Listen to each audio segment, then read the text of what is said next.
Good evening. This is Sports Zone live on Joy Prime. My name is Fentu Tahir Fentu. Good for you to join us here from now till 10:30 p.m. where we look back on the biggest talking points from the world of sport. And this week, there's been quite a lot. The Black Queens players are in town ahead of that crucial 2024 Olympic Games first leg qualifier against Zambia. That match is on Friday. We'll tell you what the Black Queens have been up to. And of course, we're all excited about this team's potential. Remember that the Queens have never qualified for the Olympic Games, ever in the entire history, and they're just 2 matches away from qualifying. Zambia is a team that stands in their way in a 2-legged affair. We'll look at that. Also, in Kumasi Asante Kotoko, they beat Insuatreman 2-1 to lift the Kuffour Cup. We'll look back on that as well and take you to Europe, where Manchester City's title chase took a hit. Courtesy Chelsea, a standing performance at the Etihad, ensuring they walked away with a point. Arsenal and Liverpool, on the other hand, showing no signs of slowing down. Off to Germany, there is no respite for Thomas Tuchel, whose really poor form continued, piling even more pressure on the former Chelsea manager. The question is, will he survive the season? That's what everybody is talking about. We'll also look ahead to more Champions League football this week as Arsenal get involved to try and see if they can win a first ever Champions League title. The round of 16 fixtures take centre stage on Tuesday and on Wednesday. We'll look back on all of the action, of course, from the world of sports right here on the show. It's live and interactive. Do join us on social media. If you prefer Twitter, which is also my very preferred platform, send me a message or leave us your thoughts. Use the hashtag SportsZone, and we will retweet your messages and share them with the rest of our viewers from across the globe. If you prefer WhatsApp, the number is on your screen now, 0240 910 330. 0240 910 330. Send me a WhatsApp message. Let me know what you think. If you're a Chelsea fan, Arsenal fan, Liverpool fan, Manchester City fan, Man United fan, Rasmus Højlund, my word, he is showing no signs of slowing down. He's a guy, boy is on fire. Also, send me a goodwill message for the Black Queens. The players are watching this show tonight, so we'll be sharing your messages with the rest of them, or all of them who are watching the show. So that's that. This show is proudly sponsored by, of course, Hunters, also by Syntex Tank, and we have a new sponsor in town. This show is also sponsored now by Johnny Walker. My name is Fentu Tahir Fentu. Welcome to the show. We take a short break. When we come back, I've got my 2 favorite people in the building, and then, of course, we can start showing you some highlights. Come back. This is Sports Zone. It's live on Joy Prime every Monday from 9 p.m. all the way till 10:30. This is your best Monday night sports show. Don't hear anything else from anybody else. They ask you, what's the best Monday night sports show? It's right here on Joy Prime. The title of the show, it's Sports Zone. I'm the host, Fentu Tahir Fentu, and I've got just the right man for the first time in 2024. The whole gang is back together. I think like the second time? Second time, maybe? Yeah, we had one show. You had one show before. AFCON. Yeah. Danny K and Sichofe Philip Atrima here. Yeah. Hello, guys. Hello. Daniel, why is your phone screen cover? Your phone cover is red. It makes no sense. Men will usually go for boring colors. That's too bright. No, this was my sister-in-law who gave it to me. I knew it. And I'll take it like that. They said my previous phone case wasn't nice, so it was imposed on me. I'm taking it like that. Nah, it draws too much attention. Yeah. It's not healthy. You sure? Trust me. Hey, Just go to Tiptoe Lane. Let me show you something small. Oh, I've hidden it. Charlie, how are you? Welcome back. You were in Abidjan as well. Yeah, Coupe du Mato. Coupe du Mato. Yeah. That song is everywhere. I tell you. It's like bang, bang. It's like Patapas one corner. That's right. Yeah, it doesn't need permission to enter your spirit. That's right. When you hear it, you start dancing. You don't know what is going on, but you're dancing. Coupe du Mato. Somebody told me that Ghanaian music is very popular in Côte d'Ivoire. Yeah, I heard Kwame US guy. He's the star. Nobody should like. His songs are everywhere. They don't speak English.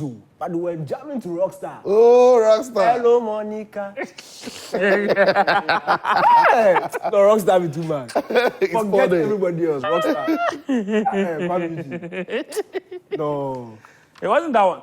Surprisingly, according to George Addo Jr., the most popular song in the whole of Cote d'Ivoire during this whole AFCON, surprisingly, was some political song, Mama.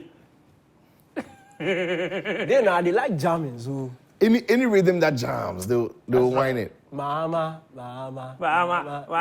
Oh, now put song. Thank you. I don't think they understand the context of Yeah, it. it's just the jams. Just the rhythm, yeah. It's for jams. To be fair, the song there is nice, man, but Yeah. No, it's very It's a danceable. banger. it's a banger. It's a banger. There's a lot of. So when your country fair, is winning, you need anything to keep you jumping, and that song Yeah. will get you to jump. And that is actually is a lesson because I think a lot of the Ghanaian musicians need to take advantage.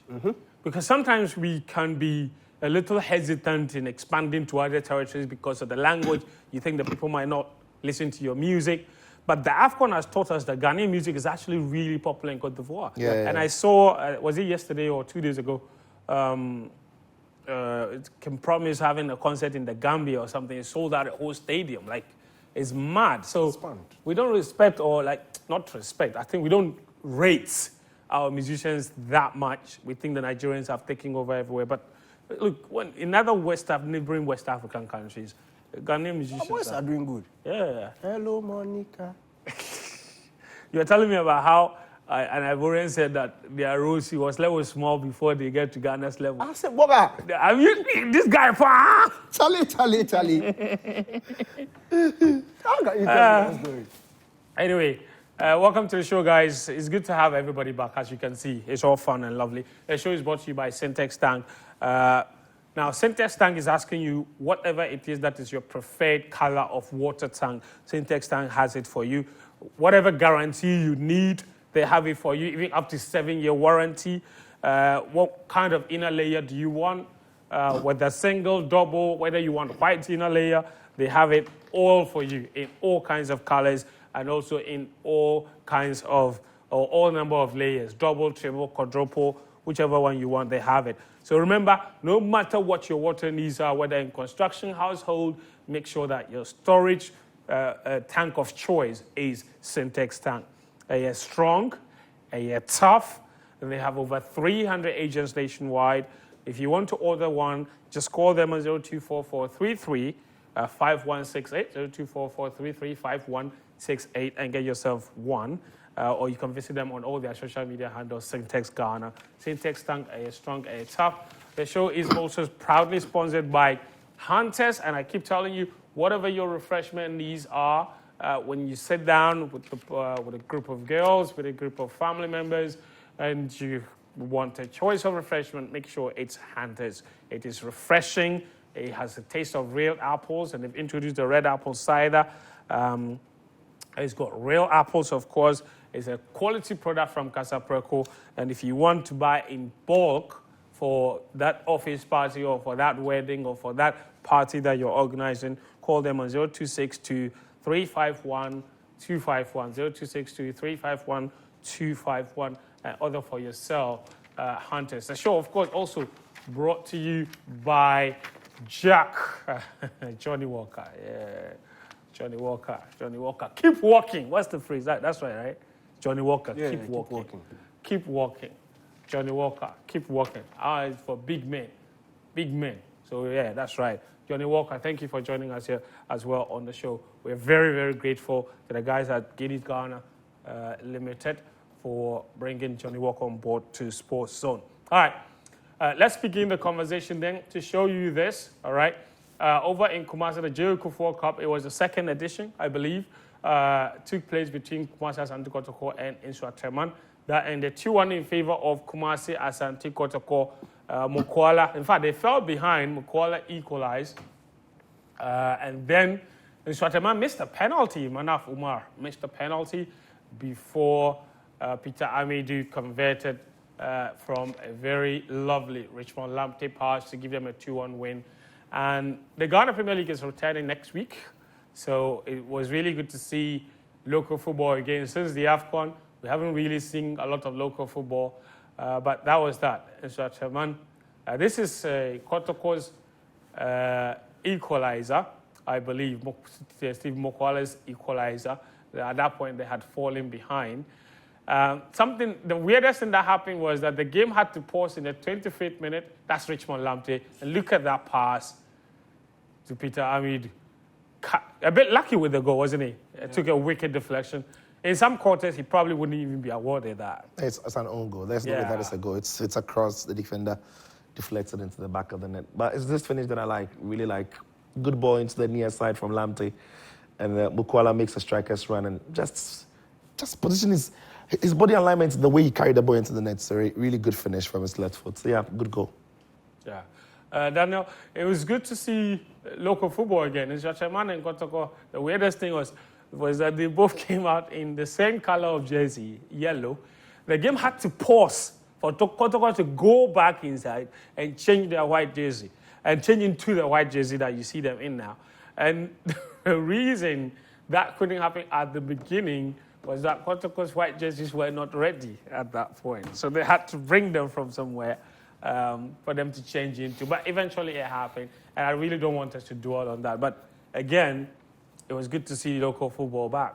Yeah. And Kotoko, this is their second game. They also played Karela in the FA Cup, got kicked out on Monday before this match. So obviously, in terms of competitive football, they seemed a bit fresher than in Swaziland. But again, on the Mukwala goal, look, I don't think sometimes we don't celebrate such technique enough when it comes to our local game. It was a fantastic goal, and especially because of the way the corner kick was taken. It was an outswinger, so he had to get the body alignment perfect, else he wouldn't have been able to get it in the back of the net. And once you get the connection, then you also have to get the direction right. Yeah. And he also got that right. And you look at the amount of power and the weight behind the ball was perfect to get the ball in the back of the net. So for me, I don't think Richmond Lamptey intended to find him on the near post like that. I think that goal was all Mukwala. But the second goal for Kotoko, and this is something we've said on this show, and we've talked about Lamptey's intelligence and his vision from that range. It's one pass from that deep in the box, and it just completely opens up play. And for coaches and for teams, you always want to have that one player. It can be difficult getting in behind teams' defensive structures. Yeah. And when you have somebody who has the vision and can see a pass like that, hits it, and it was literally on the turf, drilled on the turf, opens up the play, and from then, that creates a scenario for you. And whatever happens, happens. And thankfully for Kotoko, they were able to find the back of the net. So it's, for me, just two moments of sheer quality that won Kotoko the game. All right, fantastic. So congratulations to Kumasi Asante Kotoko and all their fans. Another trophy in the bag. I saw a list, I think a few days ago, about the clubs with the most trophies in Africa. And Kotoko was right there, right up there in the top 5. Followed by House of Folk. No, but I was wondering, like, did they add a President's Cup? We have to add it. Champion. It's a trophy. It's a trophy. Kotoko fans must be proud. If they put a trophy there and they say play for it. Hearts were Kotoko leading Hearts by how many? I think it was like a 2 or something like that. Next week, I'm doing a trophy for... Gaman check-up. No, not Gaman check-up. From our community this one. So the Hearts can come and win. This guy win. I'll do it 4 weeks in a row. Has to shock you, they'll come and still lose. Oh. We'll make sure the FA doesn't sanction that. The FA doesn't sanction such a match. They'll come and maybe go and lose. Because Daniel is giving the people ideas. We know our people. They can easily do something like that. By the time the year ends, we have to tie or overtake. So do it quick. But on that game, I also saw videos coming through. Unfortunately, the GFA president is going to present the trophy. He was booed. Yeah, and outside, I intentionally didn't want to focus on that. It's an important matter. Why didn't you want to skip it? Okay, well, the GFA president was booed while he was going to present the trophy. And then the boos followed him outside of the stadium while he was going to enter his car. I didn't want to dwell on that.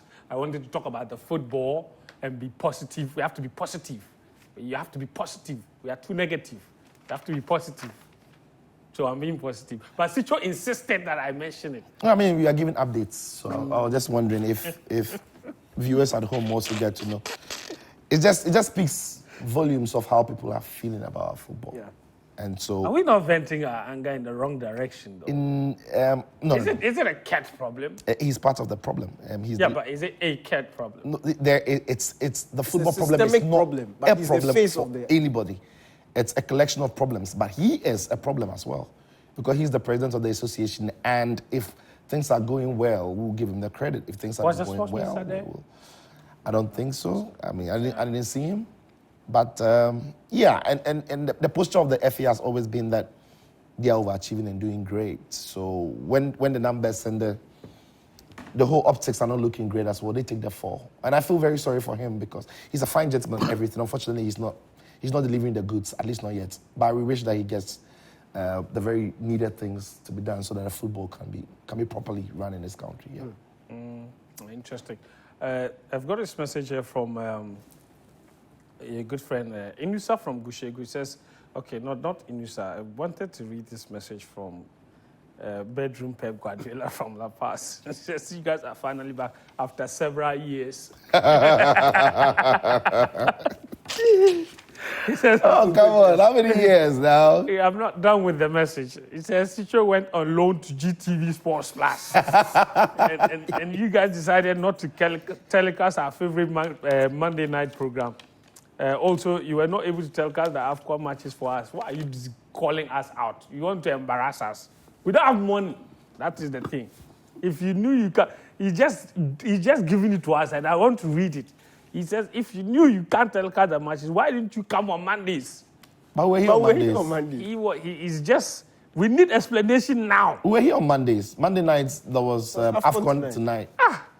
Exactly. Mondays, he was not tuning in. That's the AFCON. problem. There was I think he AFCON was tonight. tuning before 10. Yeah, so he was. No, he's so fixated on the setting. That's true. Sports Zone. I understand. He wouldn't miss Sports Zone for anything, so yeah. Interesting. Guys, certainly one place where the GFA is doing well is with women's football.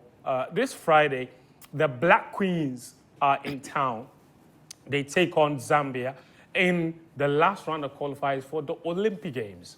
Okay, it's a two-legged affair. The first leg is on Friday at the Crash Sports Stadium at 5 p.m. It's free for everybody, so go to the stadium. Let's support the girls, because Zambia went to the World Cup. They were at the last Olympic Games, so they are a very, very strong team. It doesn't matter that Nora Hapto's team has won, 11 consecutive matches. It doesn't matter, because this Zambia is a different animal altogether.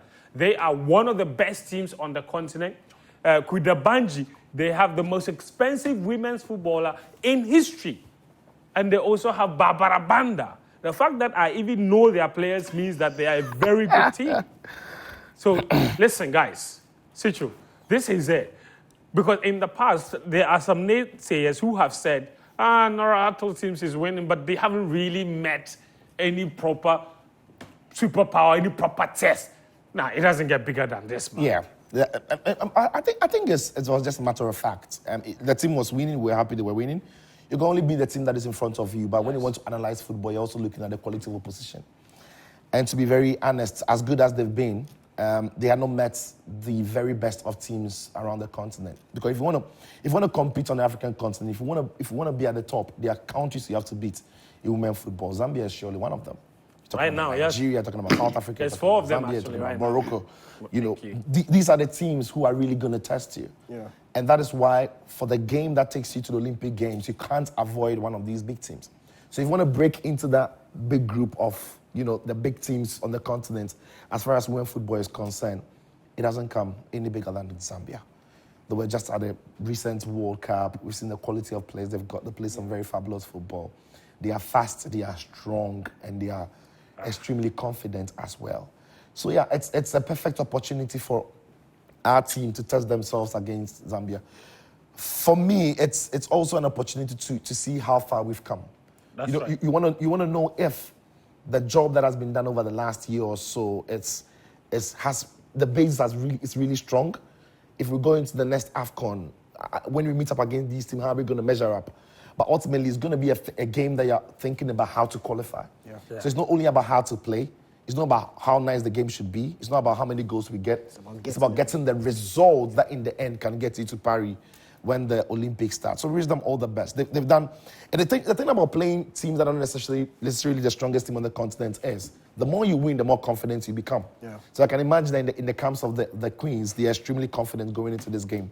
But it's against a very difficult opponent. And Daniel, there are some outstanding issues that could possibly hinder this team performance. There's more we could do for them, isn't it? Yeah, and that's why when you started by saying that one area where the GFA have done well is the Black Queens. They've not done well. They haven't done well. Hold on. Relax. Majority of their job when it comes to the national team is towards administration and management. In that line, they've not done well at all. Because the basic things they are supposed to provide to the team for them to be able to succeed, they've not done. When it comes to coaching and the application and tactical and whatever, that is Nora Haptel. So the coaching has been good and we are getting results from that line. What the GFA is supposed to do with the national team, that's the Black Queens, they've not done. They still owe the players when it comes to bonuses. That one, you can even scrap it. Per DMs, they are not paying the girls per diem. To be fair, that's not a GFA problem, though. So that's a ministry problem. Wait. Who is supposed to go to the ministry to get the money for them? The GFA is supposed to tell the ministry this is how much you are supposed to pay the girls. The agreement on bonuses were agreed with the ministry through the GFA. Okay. The paying body is the Ministry of Youth and Sports. Okay. Now, has the GFA asked them to pay? Yes. Does the ministry know how much they owe the girls? Yes. Okay. Why aren't they paying? So if I am the GFA, yes, I'm not the one who dishes out the cash. Yes. As at November 1st this year, I knew that I owed the girls for 3 matches. 3 rounds. 3 rounds. Yeah, So that's 6 games. Yes, 6 games. Yeah. So bonuses, per DMs, I know. Per diems, they are even paying them. Let's even say bonuses. So I'm able to go to the ministry again. Yes. And they are able to give me, $8.5 million for the Black Stars. Yes. I used 3 million. In fact, out of 5 million. Out of 5 million that was they have given, returned 2 million. They've It's lying there. returned 2 million. It's lying there. It's there. But they still haven't. And that same body can't go to the ministry and tell them that, look, we have a senior women's national team who are on the verge of making history by qualifying us to the Olympics. So get that money today and make sure that the girls... They've told them. And the people are still putting the money in... You're not doing your job. In their armpit. Have we not seen the FA, maybe not this FA, but any FA in this country, pre-finance anything for the Black Stars before payment comes through? That is... You see, listen, I'm not trying to hold brief for the GFA. No, you're doing your job. Matter, yes, you're doing your but job. for educational purposes. Now, when it comes to women's football, and this is where I have a big problem, especially with our Ministry of Youth and Sport. They are a Black Stars ministry. When it comes to especially junior teams and women's teams, the GFA finance everything except flights. So as the girls are in camp, GFA is paying. Under 20 are in camp, also preparing for Africa Games. GFA is paying. Yeah. Princesses are in camp. GFA is paying. No, there's money for that, so it's not like... No, but I'm saying that they are taking care of certain costs that they can take care of. That's their job. Yes, that's their... So I'm saying that their responsibility, they are delivering. The ministry is the one reneging on their own responsibility. The GFA doesn't pay bonuses. But in terms of these camp issues, like you said, all these things come from the FIFA Forward money. So there's money for it. And the GFA is doing it. It's doing their bit. Where the ministry needs to come in, that's where they are letting the girls down. So on the issue of women's football, on the issue of especially junior teams, when it comes to their bonuses, per diems, that's on the ministry. When it comes to other issues like camping and all these other things, the GFA is taking care of every single one of those things. On that score, credit to them. But the ministry has failed spectacularly. And for me, that's my disappointment. Because you've come from Abidjan with a $2 million surplus from what they gave you for the Black Stars. And you owe these girls, each of them, just $7,500 that you are supposed to pay, that you've always known you're supposed to pay because you made the agreement with them. In fact, their bonuses were $5,000. They slashed it by half to $2,500 And the girls per agreed. round. The girls agreed. Yeah. Per round, not even per game. Per round. So if they play home and away, and they qualify and they win that tie, they get 2,500. They've played 4 ties now. Okay, 2 in the women's AFCON qualifiers, which they qualified, and then 2 in the Olympics so far. So 4, they paid 1, the very first game against Guinea. And they owe them for 3 rounds. That's not on the GFA, to be fair. That's on the ministry. No, you see, my point is... And they have the money. That's the disappointment. They're holding on to it. Look, I'm coming from the angle where we all know that when it comes to women's football, the seriousness is not as much as when it comes. So it is the responsibility of the parents, that is GFA, to let the ministry understand that we need equal attention. If the ministry have sat down for months and they are not paying them, they are telling me it's the ministry, so you are there. How is the FA able to convince the GFA? The girls can't bypass. I have a question. The GFA. How do you think that they've owed black queens, black princesses bonuses since 2016? We've had 3 GFA. Hold on. We've had 3 GFA administrations. Because they all place premium on the Black Stars. Thank you. It's not only a matter of. It's not only a matter of. It's not only a matter of the ministry. Yeah, the ministry are the paying masters through the finance ministry. It comes to the sports ministry, everything. But the posture of our FAs over time, has consistently shown that they care little or care less about youth football and women's football. And it's that posture of our FAs that the ministry also looks at and realize that they don't necessarily have to commit so much funds to it. But why is it that they place lots of premium on the Black Stars and they get the monies for ministries on the Black Stars? I think it's a whole approach thing from the FA. Daniel, and this is the other thing that will disappoint you, especially when it comes. Did you guys all know that apart from the and that's why for me, like, there's certain things I give the FA a little bit of credit. Yeah. And especially, and I repeat, especially when it comes to our youth teams and our women's teams. Because the ministry does not even pay salaries for any other national team coach apart from the Black Stars. Black Stars, they'll find the money. But when it comes to other... They even owe them a lot of time. Yes, so. But when it comes to other youth teams and women's teams coaches, the ministry doesn't care. Because they are not contracted. So that are they? Now they are. And the GFA are the ones paying. Yes. So they're not significant. I get it. So they're not significant fees. But I'm saying that there is a point where we have to give them some credit. And I'm saying the government has not shown that it's in itself very interested in developing the football at the grassroots level where it really matters. They're just like the FA, where they're only interested in what happens at the very top. Because who spends $3 million for 3 matches at the AFCON and comes back with $2 million, and you have it knowing fully well that you owe Black Queens. You even use their account to receive the money. And you are keeping it. The FA can complain, but they can't go and force the minister to release the money. No, but what I'm saying is very simple. The ministry have got their problems. And the they are, in this matter, they are the problem. And there's a reason why sports across the country is not thriving. It's not only a football matter. Thank you. And the reason why sports is not thriving is because the ministry is not working well. So that's fine. But I'm saying that the FA is able to some way, somehow, get the ministry to pay attention to the Black Stars.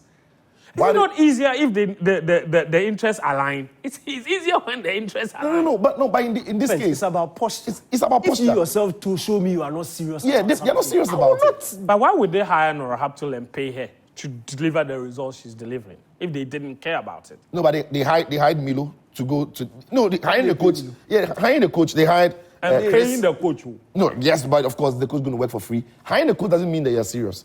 It's a lot more than that.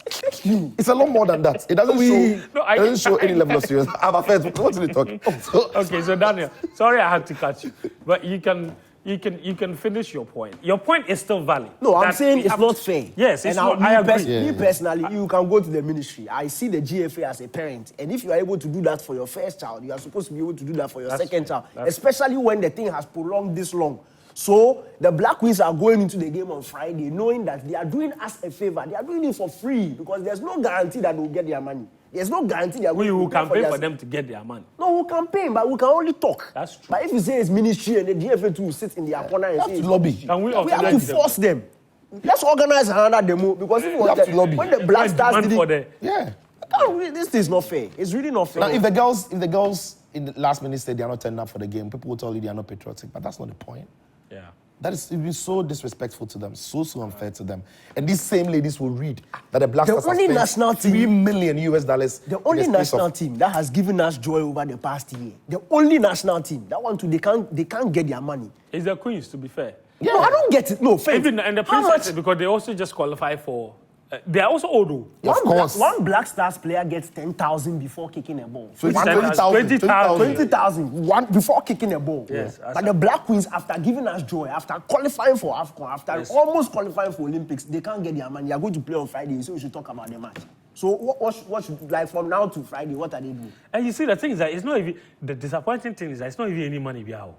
Comparatively, The 100,000 they went to share in Qatar. The 100,000. Yeah. Then you say I shouldn't blame Effie. And so, yeah, I mean... let's proceed. It's not nice. Yeah, all right. Friday, we will be there. 5 p.m. against Zambia on Friday. Listen, go and support the girls. I was speaking to a Black Queens player just before I came on there. She said they've been very overwhelmed by the amount of support that people and the amount of interest people have shown towards this game. And they will give their absolute best. Trust me. Zambia will not be easy. They are one of the best teams on the continent. They were at the last World Cup. They were at the last Olympic Games. They have the most expensive player in women's football history. They have Barbara Banda. But then again, you know, these queens have faced Asisat Oshoala at the Accra Sports Stadium, and I saw her look completely useless in that particular match, even though. They beat the Queens to qualify. And that was the last women's AFCON qualified. The last one, I think that's Jennifer Kujo, by the way. And that's lots of... I love these videos. Really beautiful. That's the physio. And that's Madam Abibatu Sulemana as well, goalkeeper's trainer. Most of these people play professionally abroad. So if the GFA is doing arrival videos for Black Stars, it's very important to do arrival videos for the Queens as well. So I love this. I absolutely love this. This is equal treatment, so credit to the FA. They do this for the Black Stars. They are doing it for the Queens. Yeah, I'm happy. Daniel and Sicho are not impressed. It's the bare minimum. Bare what? It's the bare minimum. The Black Stars, we don't want to see them. So we don't want to see them. Arrival video for what? For you to go and disgrace us and come back. This is what I want to see. We don't even want to see them. Calm down. No, it doesn't make sense. This is a senior women's national team. Okay. Look at the World Cup that they just held. Look at the World Cup. Look at teams were parading. Superstar treatment. They come here, you are not going to pay them, but you say talk about Friday's match. You are also opening free gate for us to... Then when they finish and they qualify, what are you going to do? There's no guarantee. You finish and tell me that it's a ministry, so you are there. Wow. Okay, then the K is not impressed. Jordan Ayew has scored. Yeah, Jordan Ayew has scored. By the way, the Crystal Palace manager, Roy Hodgson, has announced that he's leaving the club. He's 76. He's an old man. He fell ill in training. He's been replaced already by an Austrian manager. And Jordan Ayew is showing that he will not be missing his papa that much. He scored against Everton. And they lead 1-0. Inaki Williams has also scored for Athletic Bilbao. So the only place they can't score is the Black Stars. Anyway, your messages are welcome. The number is on your screen, 0240-910-330. Let me know, let me hear from you. Also use the hashtag SportsZone. Send me your thoughts on what we just spoke about and what's to come. And what's to come is a lot. Ghanaian players abroad. Karim will join us to take us through. Also, we will take you to England, take you to Spain, take you to Italy, take you to Germany, and finish by looking ahead to the Champions League games this week. So there's still plenty to come here on Sports Zone. Do stay with us. We'll be right back. This is Sports Zone. Let me take a few messages that have come through on our WhatsApp number. This one says, you're doing a good job. Olasti John from MMT sent us this message. And then this one says, I'm watching you live from Kumasi Tafo. And this is a message from Formas, I think. All right, cool. This message says, tell Danny that Jordan has just scored. All right, Danny knows already. The moment Jordan Ayew scored, he got an alert on his phone, I'm sure. All right, there's another one here. Good evening, Fen. Please, is it true that Coach Karim Zito has started using DNA at the U15. I'm Nanaya, lifetime from Nungwa. Why shouldn't he? But it's not DNA. I think you mean MRI, because DNA, whose true parenthood are you trying to find? Our football DNA. He said that football DNA. He meant our football DNA. Yeah, I think that's what he means. I think so. He's I'm not sure. He was only appointed in January last month, so I haven't really seen the kind of training he's been up to just yet. So we'll see what happens. This one says, "Hi, I believe all our problems about our national team, especially the Black Queens, Mr. Ket and his team have failed. I'm enjoying your show. Moro Boku Dima from Tumu sent that message." This one says, "Friend and team, please watch the update on Mediama and Dreams in the CAF competition." Mediama are playing on Friday and Dreams FC are playing on Sunday, I believe. So they're still in the competition. They've played 4 matches each, so 2 matches remaining. So there's still a chance that both could qualify out of their group, so don't lose hope just yet. They're playing this coming week, Friday and Sunday. All right, this message says, "Hi, fan, this is Joseph from Bande. That is Karim's hometown. You guys are doing a great job. Keep it up, fan. Please allow Danny to talk and deal with the GFA. The GFA is unfair to the Queens." All right, interesting. This one from Wager says, "Keep up the good work. I'm a proud citizen of Manchester. We are winning the league easily." All right, which of them? All right, interesting. All right, let's bring Karim on now to tell us about what he's been monitoring regarding Ghanaian players. 2 of them have just scored, so I'm sure he's a very excited man. Karim. Thank you. All good. Do you know that some people will not be happy with me for what I'm coming to do? Oh, we are watching you. If you do something, then it will destroy you. It's not about the thing. Yeah. They're angry with the Black Stars. So if I'm coming to do something about Black Stars, I'm coming to cause them more pain. Okay. Oh, what's up? But do you believe that the players are bad or something? It's happening somewhere? It's spiritual. Spiritual. It's not spiritual. It's spiritual. We've gone beyond the realms of the physical. Okay, you are coming to work here. It's post zone time. If you come, it's lights out. No generator. Next week, the same thing. What is happening? Well, that one is different.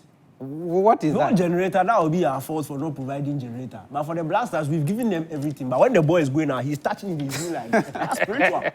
If not giving them everything, We have. is the leadership good enough? They should go and play the boy. What is the leadership good enough? Because of leadership, he can't. That's why he went to touch them. If you come here today, the next week you come, the same thing, lights out, no generator. The system is sabotaging you. Is that not it? Your generator example doesn't hold with the Blacks. It holds. What happened to Jordan Pogba? has scored. Tell us. Okay, the 2 of you, can we move it on? So Karim. what I'm just trying to say is that a bad system will always beat a good person. Okay. That is according to the American composer and engineer, economist, Edwards Deming. You see, He's a composer, he's an economist, and he's a philosopher. Yes. Okay. because Eddie has told And he says what again? He says what again? He said that Oh, you forgotten the a quote. bad system will always beat a good person. Karim, because Eddie has told you something. Chin chin, you want the team to stick. That's why you are doing generator. Proceed. Who is It's it? okay. I'm quiet. Went to the performance over the weekend. This is the first time this year I think has been really good. I am David Akolgo here again. He is not just being here because he's supposed to be here, but his performances have deserved it. They are playing in the Copa Libertadores, that is the South American Champions League. And his side, Aurora, they faced Melga in the qualifiers, and he made 6 saves in that game. That is 4 more than his opposition goalkeeper, and prevented as many as 2 goals. It means that if it was not because of him, they were going to lose that game. Then I have another player, new player at right back, Jodio Setutu. He's tried at Arsenal, it didn't work. He's gone to Bochum, it didn't work. He's now gone on loan at Pas Giannina in the Greek league. And they won 2-1 against Valos. And it's working there. It's working. Okay. He's gone to a good system and everything is working. He said it was where? It didn't work. Bochum. No, he went somewhere before Bochum. Ah? It was Arsenal. It didn't work. Yes. Bochum. It didn't work. He's gone to Greece. And Greece is working. But Nigeria brought... I just wanted to be sure. Yes, Nigeria's captain plays in Greek. No, don't worry. I just want to be sure. Okay, yeah. I've gotten that. That's who are your centre backs? I have Emmanuel Intim and Alexander Jiku at centre back. Intim plays for Troy and they won 3-1 against Grenoble. Then Jiku's side won 3-1 against Rezespor. Then Gideon Mensah at right back, a familiar name. Then I have Isaac Donko at left back. Then I have Isaac Donko and Michael Agokwenu, a name familiar to you. Oh, that's Dreams FC. Yes, for their former captain. Yeah. He plays for Slavin Belupo in the Croatian league. And they drew 1-1 against Istra. And in that game, he won the most tackles, 4 out of 4, and also won the most duels, that is 11, and completed the most passes of That's any... his game, really. Yeah, that's his game. Yeah. The most passes of followed him a lot. any player in that game. Then I have Anchi in a 4, Anchi and Augustin Boachi backing Agwekonu and Isaac Donko. Anchi played really well for Bochum and they won 3-2 against Bayern Munich. His defensive contribution in that game was really nice. Then the player I want to really talk about today, let me go to him, Mohamed Husseini first before coming to him. He's gone on loan to Randes in the Danish league. And on his Gone on loan from where? Randes. He's left Stamgras to Randes There on you loan. go. Exactly. In the Danish league. And on his debut, he scored, he assisted the equalizer in the 50th minute and scored the winning goal instead in the 51st minute. A dream debut for him. Then Semenyo scored for... Which Ghanaian team did he come from? Right to Dream. Ah, there you go. No surprise. I saw a story that he was being linked to so many other clubs already. Yes. Right to Dream are about to cash out. After Osman left, Osman Ibrahim left. He's actually been out for about 3 years now. So. Yeah. This guy had a weekend to remember. Everybody was talking about him on Twitter, Augustin Boachi. I remember him from his Wafa days. That is what I've really gone to look at, what he's doing there and what his performances has been up to, comparing it with his teammates and those in the league. Looking at goals in his team, he's the third most scorer for his team. That is with his 5 goals in 17 games. And in terms of assists, 6. He's the first in the team, and also big chances created, the first in his team. If you are looking at his XG of 3.5, that is hugely overperforming his XG by 1 goal. And let's compare his performance to the other players in the league. That is where the juice is. If you are looking at his 6 assists this season, that is the highest of any player, the joint highest of any player in the Austrian league. Then 9 big chances created. That is the second most of any player in the Austrian league. Then goals and assists. That is the 4th most of any player in that league. Now, this is where I want to focus on. Ball carrying ability. When Majid Ashmiru got injured at the AFCON, it looks like we were in all sorts of troubles. We couldn't find any alternative to him. And this guy looks like he could be providing us options in that position. If you are looking at carries, he's at his 11 carries ending in key pass creations. It is the third best in the Austrian league. And no wonder that he's creating, he's had 6 assists. Also, if you're looking at ball carrying per 90 minutes, he's done 16 of them this season per 90 minutes. And 9 of them will end in a shot. No wonder he's attempting, every game he's attempting 3 shots per game. So he's not afraid to take shots. Yes. So carrying a ball and it resulting in a shot. He's 9 of them has resulted in a shot. So he's a very progressive player. Yes, progressive player. That is what I'm trying to emphasize on. Yeah. So also looking at those carries, 16 per game ending in an assist. 2 of them have ended in an assist. And also 11 of them ending in key passes created. It means that if you are giving him a chance, he could be providing us with a very good alternative or options to what Majid Ashmiru offers. then he's not the only one, is he? Because Forcing Amankwa is also in the same category. Yeah. So that is what the disappointment is about our national team selection. It's like it's almost like they're not scouting because this guy has, to be fair, those of us that follow the Ghana Premier League, even when he's had this form for the longest time.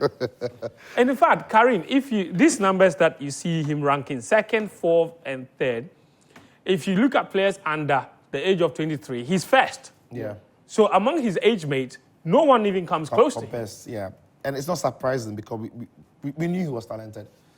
And I'm very happy that he's producing the goods in Austria. I've always thought he's a fantastic footballer. He's got goals in him. He's got an eye for the pass, and I think because of his stature, it's difficult to pick off the ball. Yeah. That's why I'm not surprised with this carry. He just can dart through bodies and legs. It's the like carrying ability. And I think it's only a matter of time before he gets this opportunity with the Black Stars. You can't keep avoiding a player who's producing these numbers. And hopefully, when a new manager is chosen, the manager will look for a fresh start. And these are some of the players who would maybe then be leading that fresh start. Very well. Karim, thank you very much. That was very... I need to give an honorable mention to Ernest Nuama. He deserved to be in this team. What about Soa? I understand over the weekend he got his debut going there. Or he was played well in Libya? Did he Libya. Oh, you mean Jonathan Soa? Jonathan Soa, yeah. Benghazi. Yeah. Interesting. I'm not sure if you followed that, but again, that's the thing. When he was in Ghana Media, we thought he was good enough for the Black Stars. Now that he's left for not a big league Libya, we're going to say, we are not sure. Yeah. And that's always been my problem. It's being a big problem. Karim? Before I go, tomorrow is my mother's birthday. Today? Tomorrow. Tomorrow is your mother's birthday. Tomorrow. Happy birthday, Mama Karim. Happy birthday to Mama Karim. Mama Karim. Sweet Mama Karim. Sweet Mama. Karim, well, you want to say something to your mother? Yes, I'm just saying that may God give a long life in good health and all that. May he live long to see and let me see. I'm overwhelmed. Karim, calm down. Hey, Danny, sit down. What is wrong with you? Okay, flow. Wish your mother happy birthday too. I want her to understand. Daniel, Wish your mother relax. Karim, Petru, I want take your time. I want her to understand. Wish your mother happy birthday. I want her to understand. Look into this camera. Which one? This one. Oh, this one. Let's go. I want her to understand what I'm saying. So we support Vivodoli Abe Lamfia. Hello, we don't hache. We support Vivodoli Abe Lamfia. Hello, we don't hache. We support. Upon Vivodoli Abe Lamfia. Upon Vivodoli Abe Lamfia. Amen. Happy birthday to sweet Mama Karim. Sweet. Karim,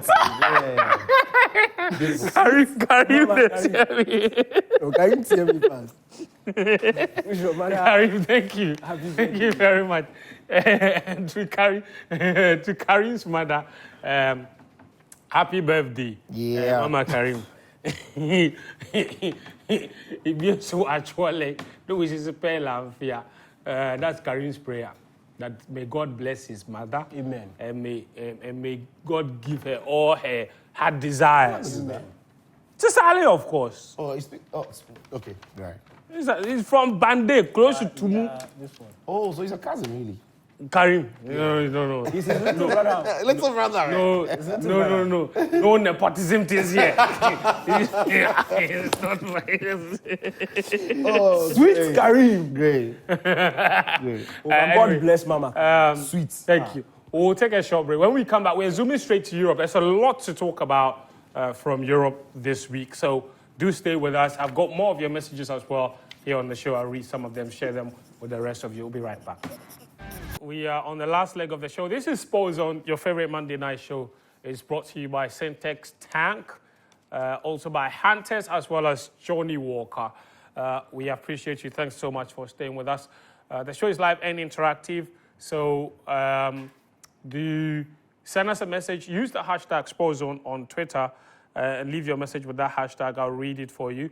Also, send me a WhatsApp message to the number on the screen. I've got some messages here. Like I always like to say, the show is yours. It's live and interactive, so we'll share your views with the rest of our viewers from across the globe. I've got a message here. This one is from PZ. Prince, he says, Fen, you have to dwell on that. The jersey issue is very shameful and must be addressed. If you are trying to save Ghana football, all aspects are very much important. Was there a match, Commissioner? We need answers, he says. Hindsight, Samuel T. Few, he says, Karim, get big problem. This one says, this is a message from Marvin. This message on Twitter. Marvin says, Chelsea is like a canopy. They are always 10th. Interesting. All right, let me go on WhatsApp and read more messages. Good evening, Fen. What is happening to West Ham United? Greetings to all Chelsea fans in China. Castro Steve from China, Danny Cranton's favorite man. Castro Steve, West Ham are in all kinds of troubles, eh? All right, more messages here. This one says, hi, this is Robert from Tidy. I'm not agreeing with you when you say that we can't blame the GFA for the money problems that the Queens are facing. They are too adamant because there's not much Noco fuel there. And that's why they are not doing anything. Interesting, Robert. Thank you for your message. Good evening, Fen. Van Dijk from Amasaman allowed the Nikkei to fire the GFA. GFA, they don't have a lot of friends now. Hey, it's hard. This one says, I'm Kweku from Pokwase. Can you please ask Danny K where Messi Mount is at the moment? Great job, guys. Keep it up. Danny K, where's Messi Mount? I even forgot he's a Man United player. Yeah, he's blocked me on WhatsApp. I don't know. Messi Mount has blocked you on WhatsApp. Yeah, Do you even have his? Is it something you said on this show? Should I show you? The guy has logged out of Twitter. Now you have blocked. He's blocking people on Twitter. I can show you. On WhatsApp. Yeah, Mount used to chat. The guy has blocked. We'll go a long way. Yeah, we'll go way back. David from Gusheku says, I'm really enjoying the program. Please tell Danny K that I truly admire him. All right. Then he have to carry you to the north one of these days. Oh, I'll go, Papa. Kudos, when they were doing the cookathon, they said we should come. We didn't go. Ooh, yeah. You see the time they were doing the cookathon. We were too busy here.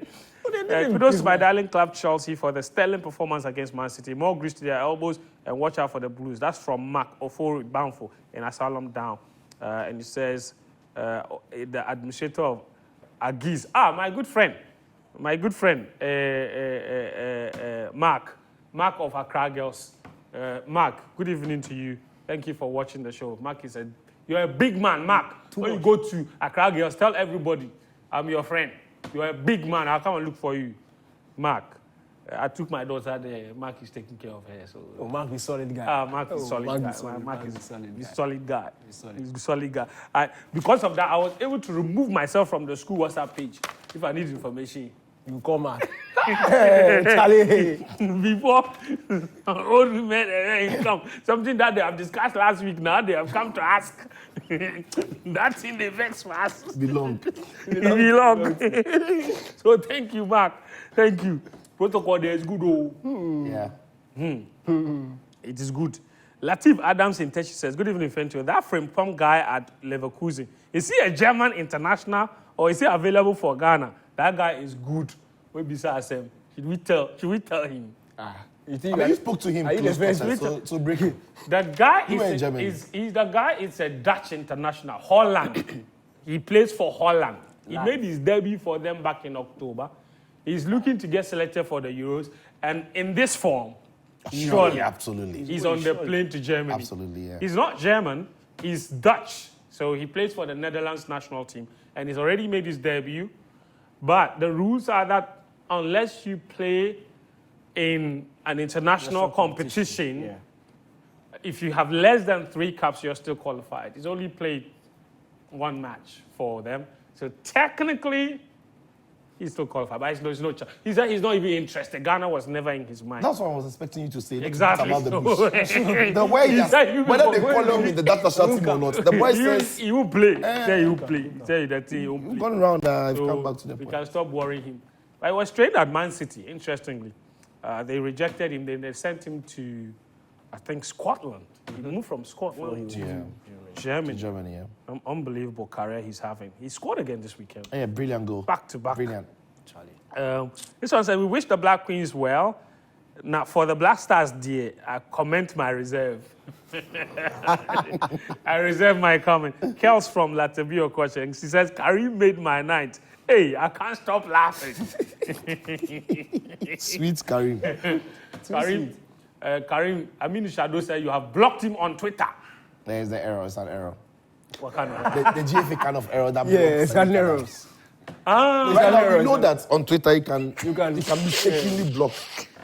Karim is not that mean. He can't deliberately block anybody. It's true. Doesn't have that heart. He's a sweet boy. Zuberu in Jeffy says, what's going on with Mbappe's transfer? Real Madrid is going to win this season's Champions League. And he says, Joy Prime for life. Interesting. Yeah, there was a story about Mbappe within the week, wasn't it? Yeah. I mean, he's announced. The story was... He's told the club, Nasser Khelaïfi, that he's going to leave. His contract runs out this summer. He says he's going to leave. He doesn't want him to make it. Doesn't even want him to make him a counter offer or anything. He doesn't want it to be chaotic. And also been reported that he went, after the next day, he went to tell his teammates that he would leave. What we don't know now is where he's going to end up. But it's everything is pointing towards Real Madrid. So yeah, that is where we are in the story. But Mbappe is a whole movie, so the script can change. Interesting. Anyway, keep your messages coming. I'll try and read more of them at the end of the show. But let's show you some highlights now, beginning with Liverpool against Brentford. Liverpool are looking to end the season with a trophy because Jurgen Klopp is leaving at the end of the season. And every weekend, they just go out there and show that they're a team to contend with. Take a look at this. Second time of asking for Van Dijk. This is an interesting one. How well did Diogo Jota do here? Nunes for now is onside. Nunes all on his own. That is a confident man. Liverpool with the lead. His 13th of the season. And Liverpool have a priceless lead. How well did Diogo Jota do for the goal as well? Salah looking for McAllister. What a lovely touch from McAllister. And what a lovely goal from him as well. Just when Liverpool needed it most.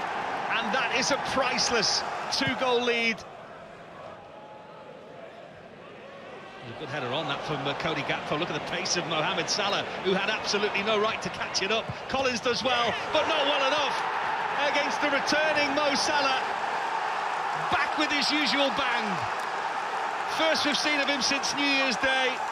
It's his 19th goal of the season, and that should wrap it up for the Reds.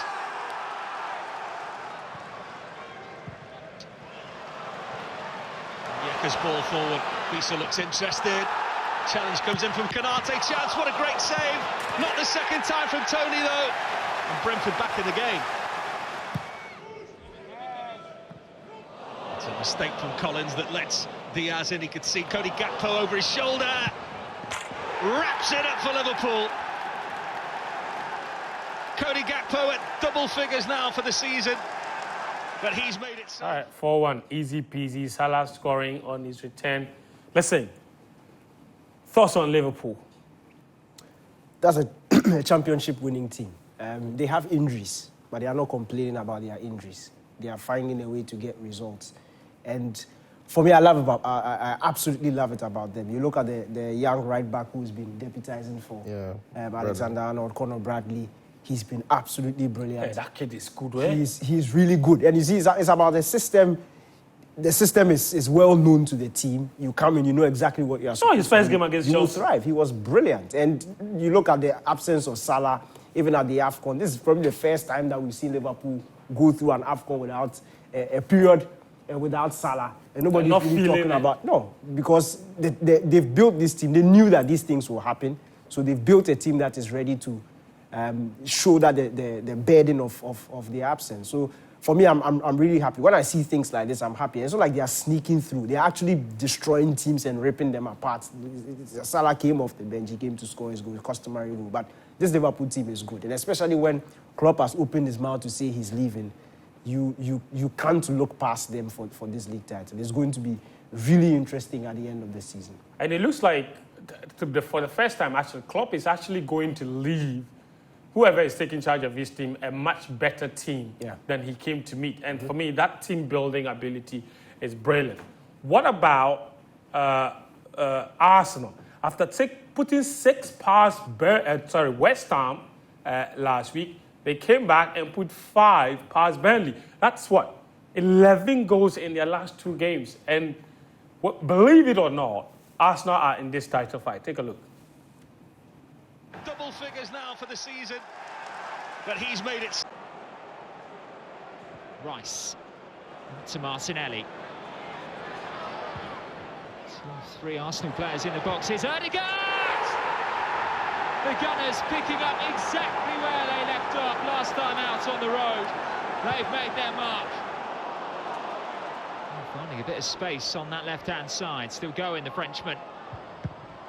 Ryan beats that one away. That is a glimpse of what the 19-year-old winger can do. Odegaard pumping a ball in this time to Havertz, who's playing the link man really well. Trossard goes down, and it will be a penalty.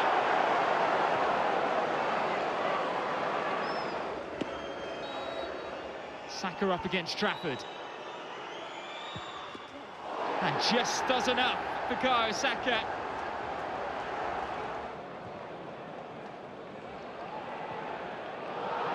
Here's Saka, invited to get forward and invited to smash home. Bukayo Saka netting another brace in the Premier League.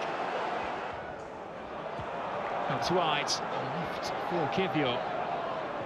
Odegaard screaming for the return pass. Kuffour finds Kai Havertz. And there's Trossard again, and this time the Belgian does get it. Leandro Trossard makes it 4-0.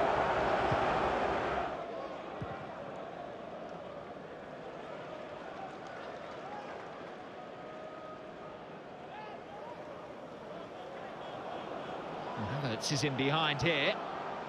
And he made the early run, he's done so well. Kai Havertz! It's a lovely goal scored by the German. Well, he loves playing against Burnley, and this is exactly the reason why. All right, so listen, Arsenal, when Kai Havertz scores, then you know they were really good. This Arsenal team, the most impressive thing about them for me is that they've played most of this season scoring all these number of goals without a proper recognizable striker. Yeah, you wonder if that is going to come back to haunt them later. I mean, but credit to Arsenal in this game. They got the goals, and it's back-to-back games that they've got plenty goals going for them. And the most important thing for Mikel Arteta would be the fact that some of his players who, at some point in the season, were not necessarily finding their rhythm in Saka and Odegaard are looking like they're back to their best. Odegaard is playing some of the phenomenal game that we've seen him play. Saka as well is back amongst the goals. Trossard, whenever he's caught upon, is popping up. Kai Havertz as well. So yeah, it looks good for Arsenal, but Burnley, what are they trying to do in the league, really? Because they clearly do not have the quality to play the way they want to play.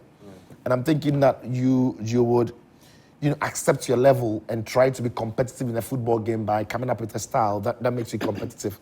Obviously, if they want to play expansive football, they don't have what it takes to compete in the Premier League.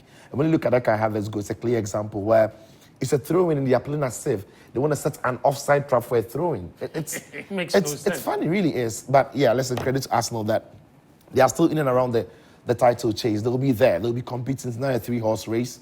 And Arsenal, Arteta will be happy that he can get goals from different players. Trossard, Odegaard, Saka, Kai Havertz can score. We saw Gabriel Magalhaes 2 games ago scoring back-to-back games.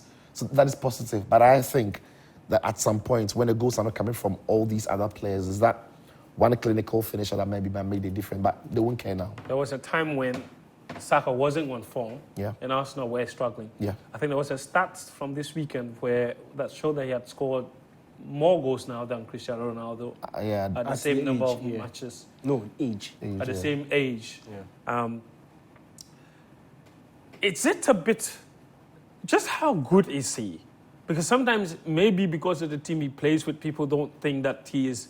Is he an elite talent, Saka? It depends on how you are looking at it. If you are looking at it in Hazard's terms or Hazard's... Hazard's definition. No, seriously. Then I will say no. But in modern day football, it's changed. Where numbers matter. It's not about numbers. It's about your usefulness to the system. Right.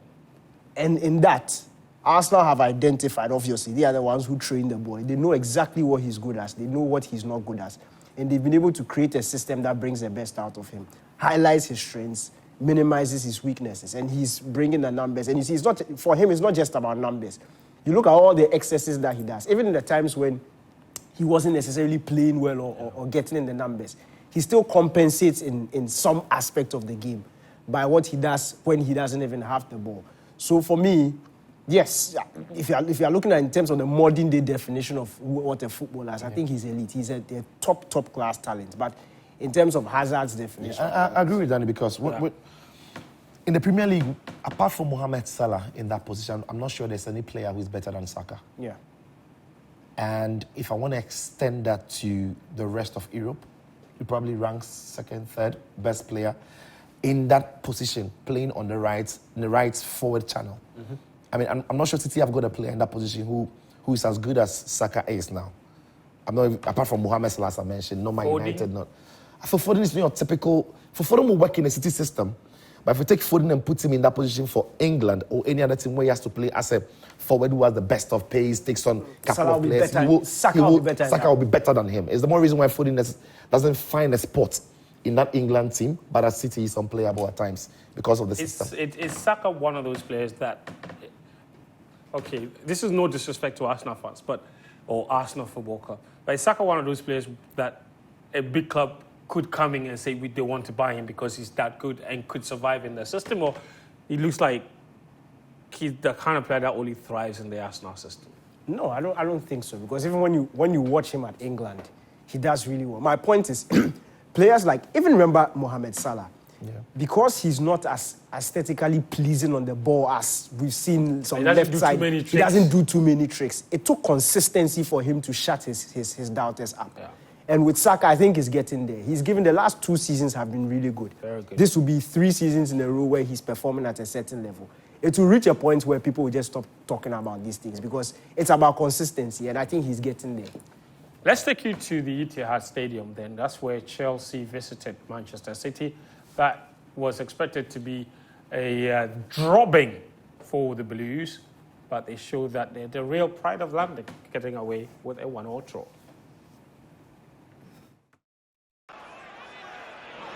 Again, there's a counter on, and again, it's well played, and City is stretched here. Jackson's waiting for it in the middle. Good save by Ederson.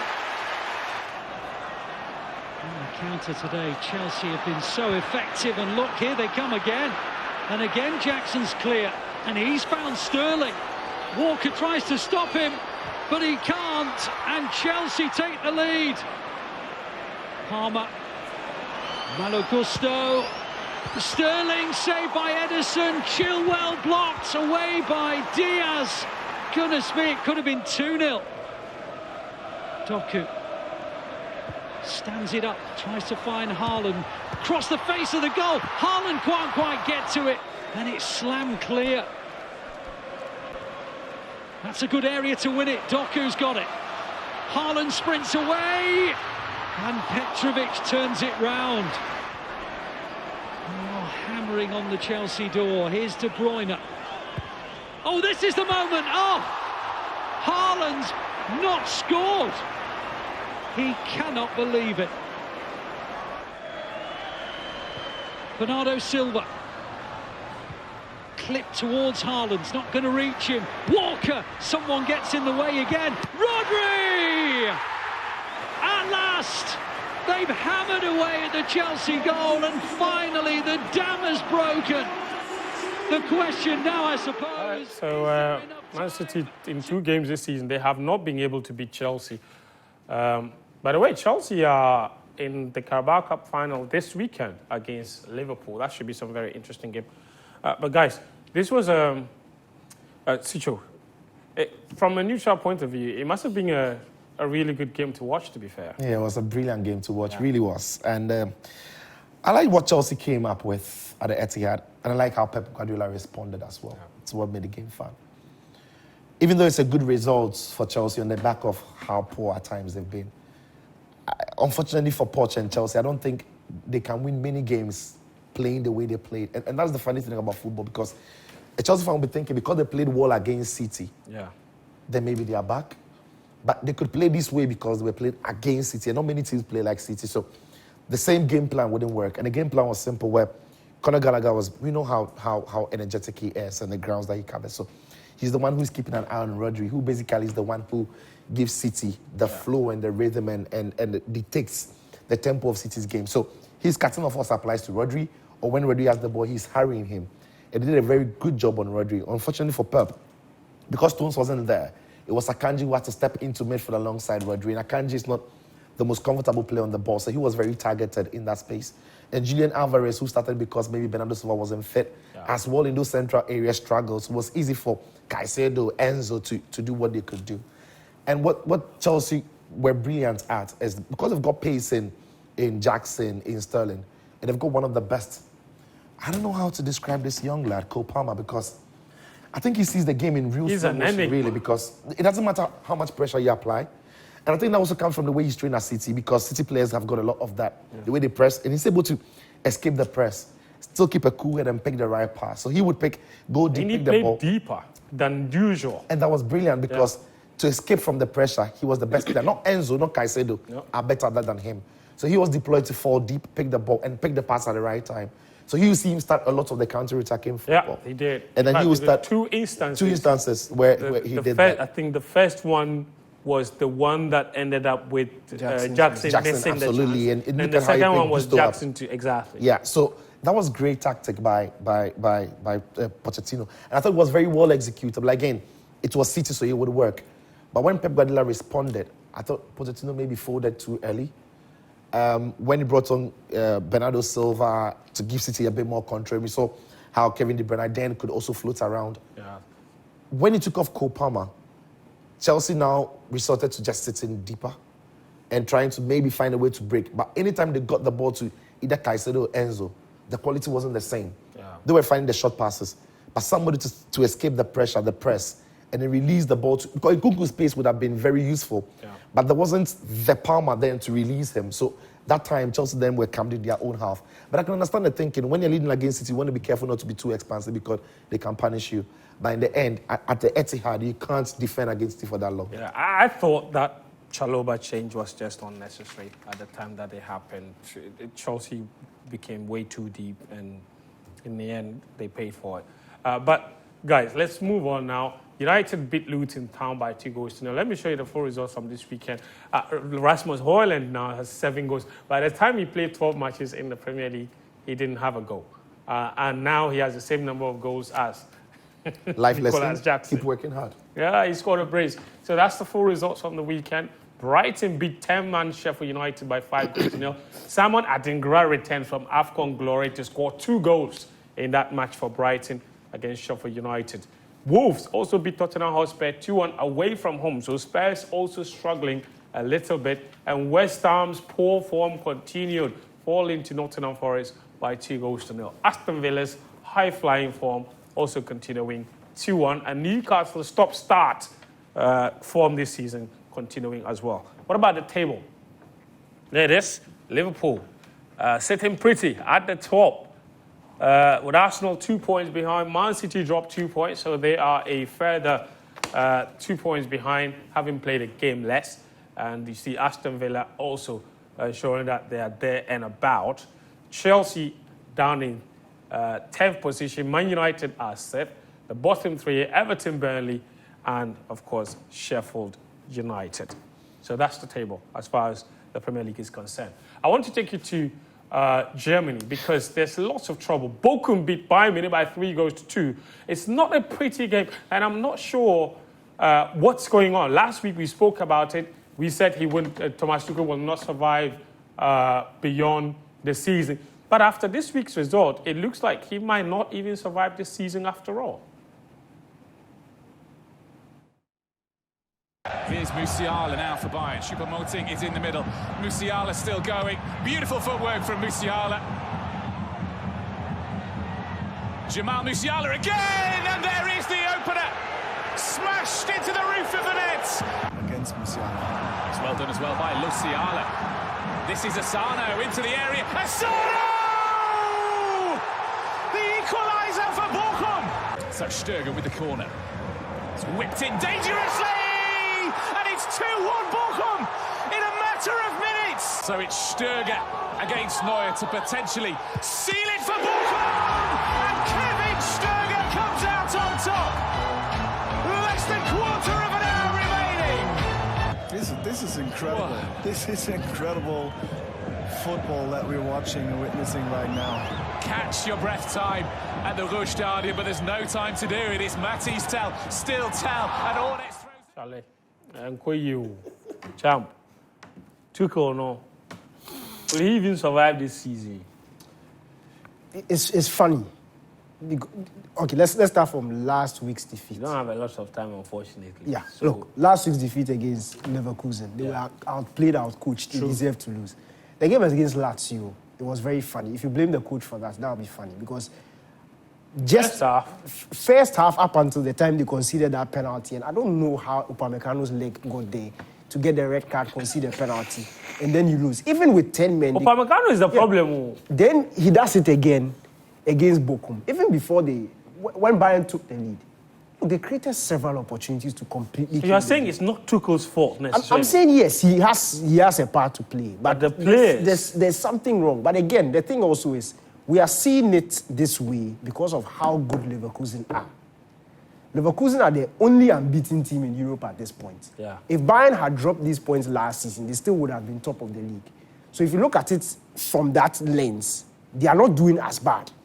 But Leverkusen have just been perfect. And Bayern... Okay, let me just show the people what you're talking about. Let me show you the results from the Bundesliga this week, as well as the table. It's crazy how good Leverkusen have been this season. They won again this week, 2-1 against Heidenheim, and Jeremy Frimpong scored in that game, as Sicho said earlier, brilliant goal.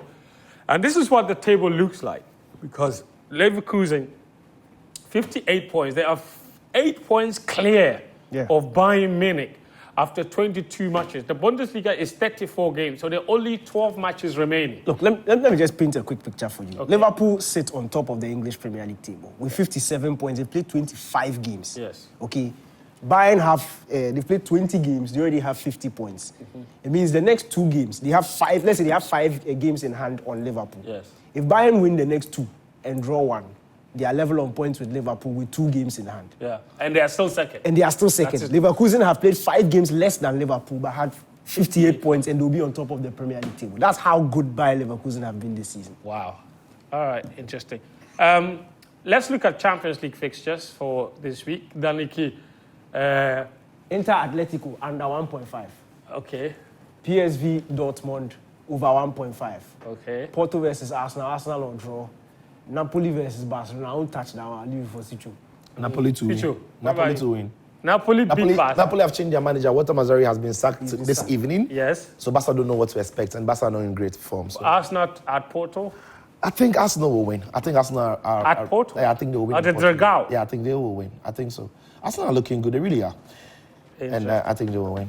All right, cool. That's the Champions League. There's live commentary on 99.7 Joe FM, as well as Hits 103.9 FM on Tuesday night and Wednesday night. That's our show this evening. Thank you, Daniel. Thank you, Sicho. My name is Fentu, Tahiru Fentu. Show sponsored by Syntex Tank, Hunters, as well as Johnny Walker. We're back again next Monday. Until then, do take care. Bye-bye.